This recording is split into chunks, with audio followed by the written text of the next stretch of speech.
Yesterday, we unboxed the LG G2, the global version of the company's latest Android flagship. And today, we just received carrier variants of that same device, one from Verizon Wireless and the other from AT&T. We're going to do a little double unboxing here, taking both phones out of their boxes and seeing what changes the carriers have made to the presentation of this device. I'm Michael Fisher, this is Pocket Now. This is your double unboxing of the LG G2 for Verizon Wireless and AT&T. Okay, now just to provide some context, we have brought back our box from yesterday. This is the, where is it? This is the original box that we unboxed yesterday with this kind of interesting little angular cut. It's almost an overbite, but nothing else on this this basically unbranded box save for the LG logo and the G2 branding. You can see that unboxing yesterday.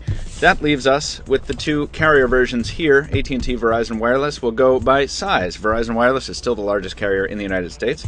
Put the AT&T box aside for now, just to show you though, there is a significant size difference. It looks like Verizon's shelf space in their retail stores is at a premium maybe, we don't know. But we slide this out of its sleeve here. This is definitely a premium presentation. I'm not sure how y'all are feeling about this splatter paint job. I kind of dig it, but we always like to see this sleeve on the outside. It just adds another layer to the experience, and let's have a look and see what's included in the box if Verizon will tell us and if we can get focus. There that is. Doesn't look like we're gonna see any headphones in here, unless I'm really missing something. Let's see. Let's stop reading things and let's just check it out. Nothing else on the outside of the box except barcodes, which you do not need to see, friends. There we go. Here's the LG G2 for Verizon Wireless. Different screen protector than we saw yesterday. Let me get a little wider angle here. We have a 4G LTE SIM pre-installed over there. A little call out for that. We'll call out for the headphone jack and the USB port. The Verizon branding is very, very, very plain on this unit. Not quite as ostentatious as we've seen on other phones. This is the same color. Let's see if we can... oh yeah, and then we have some... Oh, customized volume keys. Let's check that out. Let's put these side by side.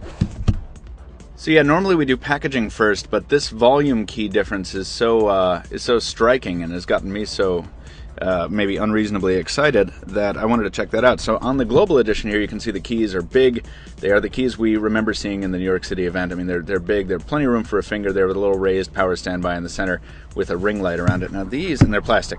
These would appear to be, maybe they're still plastic. They don't quite feel like metal, but they look like they're detailed, their detail suggests that they're metal, maybe. Also, you'll notice the ring around the camera has that kind of radial pattern there, similar to the one we saw on the earbuds from yesterday, that almost moire finish that's in blue. Interesting to see from Verizon, which normally focuses on red, but maybe they don't want to confuse this with the Droid line.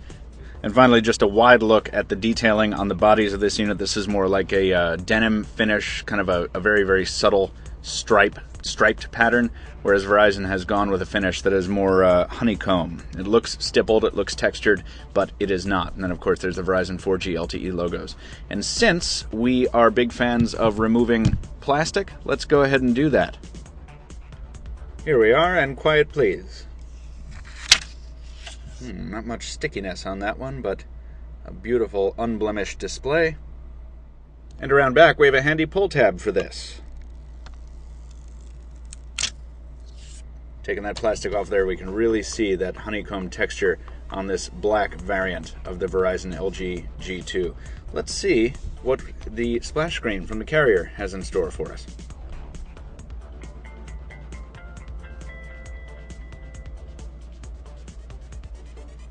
Very, very fast boot, as we saw yesterday. Same wallpaper. Let's take a quick look at the software here. We'll bring the angle back out. We'll go ahead and unlock. And we'll move our microphone back so maybe you can hear me a bit better. Immediately we see the custom Verizon visual voicemail icon there. Hop into applications. Let's see if we can spot some bloatware. There's the VZW accessories shopping cart there. Some Amazon stuff pre-installed. What else we got? Oh wow, there's a lot of Amazon stuff pre-installed. The whole Amazon suite. Maybe this is usual. I don't review a lot of Verizon Wireless devices, so forgive me if this is news to me. Mobile hotspot, My Verizon Mobile, Slacker, NFL Mobile. Boy, no shortage of bloat on this device. There's your VZ Navigator, VZ Security, Verizon Tones. Wow, just a whole lot of stuff going on here. Let's see if anything is preloaded on the screens. You know, this layout is not all that different, with the exception of that big Amazon widget. This layout is not all that different than the one we saw on our global unlocked unit yesterday. So at least there's some kudos to be given for that. Let's see if Verizon has done their usual action. No, they haven't. Oh, very excellent. So the Wi-Fi networks available notification is actually standard. I expected Verizon to have taken out their Wi-Fi toggle from the notifications thing, which they usually do, but that's back, so that's nice. And does it work? It does indeed work. That's wonderful. Other differences are sure to come out during our comparison. We'll be comparing this device with the Galaxy S4 next week, also on Verizon. But before we send it away, let's see what's in the box and see if we were right, or see if the box was right, about that lack of headphones. With the Verizon, oh yeah. So there's a get to know your phone, and then all we have is a power adapter and a USB cable. Those awesome headphones from yesterday, which are awesome, spoiler alert, they're really cool, are not included. So maybe that explains the smaller box. I don't think it was worth the trade-off. It's always nice to have extra accessories in the box, and it's so irritating when they are eliminated, particularly when they're on one version, not the other. Let's see how the AT&T version holds up.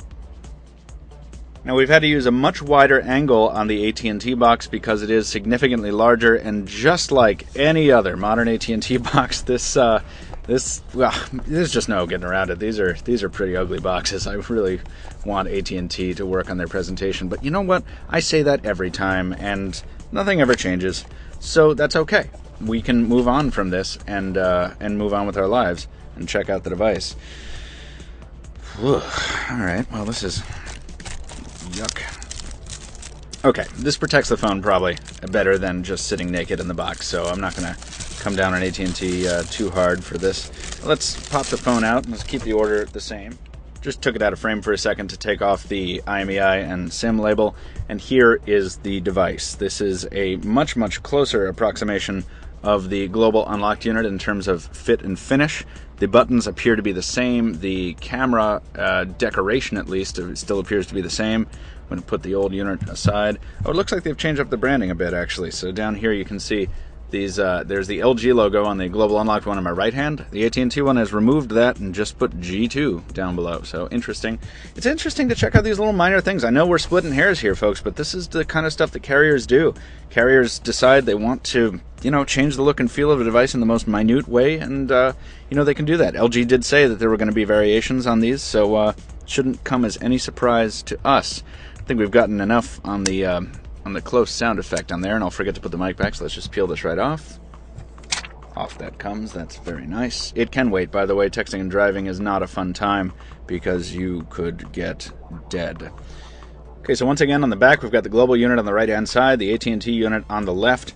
Almost no discernible changes except for that branding we mentioned before and the AT&T Death Star logo on the AT&T unit. Flip them around to the front, there is no such carrier branding. On the front, these are completely identical, aesthetically speaking. Let's go ahead and power on the AT&T unit here. Put the global one off to the side. Should get a nice little buzz there. There's our LG splash screen. And let's see if we get the typical AT&T spinning globe animation, which we should. There's the notification LED doing its cycle test. There's AT&T's spinning globe. And we are immediately prompted to set up the device with AT&T's Ready to Go service, which they are pushing. And I'm going to go ahead and remind later on that. Yes, I would like to exit Ready to Go. Thank you. Thank you. Yes, I would like to do that. So it's interesting that the Verizon device didn't prompt us to do any of that. And here's our landing screen. No bloatware on the front page. It looks like, well, except for, what is this VoiceMate? I'm not familiar with this. This must be an LG created app. I'm not sure if this was on the global one, but it certainly wasn't called out front and center. We'll check that out later. Nothing on the left. Featured apps from AT&T right there. There's Drive Mode, their big automotive push. And here's a whole folder. So AT&T has taken pains to organize all their bloatware into one area for us. Stop it, Drive Mode. I don't want to use you right now. There it is. There's all the stuff that you will either find useful or find gross. Let's hop into the app launcher, see what we got here. Again, the Amazon Suite is preloaded, or not the Suite, it looks like just Amazon Kindle app is preloaded. And here's all of our AT&T stuff. The entire first two rows almost is AT&T bloat. if that's what you want to call it. And we have a link to what looks like a little spammy games icon here. What's the deal here? And we got a prompt to use slide aside. That didn't happen on the global version. We did not immediately get prompted to start using slide aside, so that's interesting. Yes, I'm fine with games using Wild Tangent Games. So this is a game catalog that you're just dumped into. It looks like AT&T has some exclusives here. Jeez. That's the problem. You install a lot of this bloat, and the minute the phone comes out of the... That's fine. The minute the phone comes out of the box, it's got to check...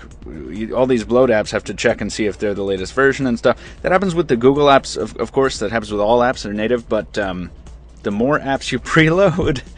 the more the more of a hassle the initial setup becomes. But anyway, I'm being a little tough on AT&T here. I understand that that this happens with all carriers, but interesting to see that the experience is. Thank you, LG.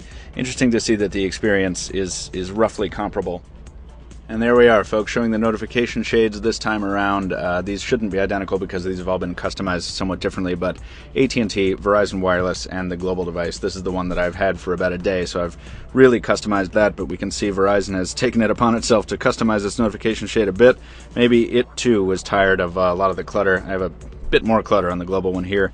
AT&T one looks a little bit standard, but they all three have working Wi-Fi toggles. Should not be something that we need to necessarily celebrate, but we are, because that's unusual, especially when Verizon is in the mix. So kudos to Verizon, and just so that you can see all three in the same frame one more time before we close it out, there they are. Once again, AT&T Verizon Wireless Global Unlocked variant.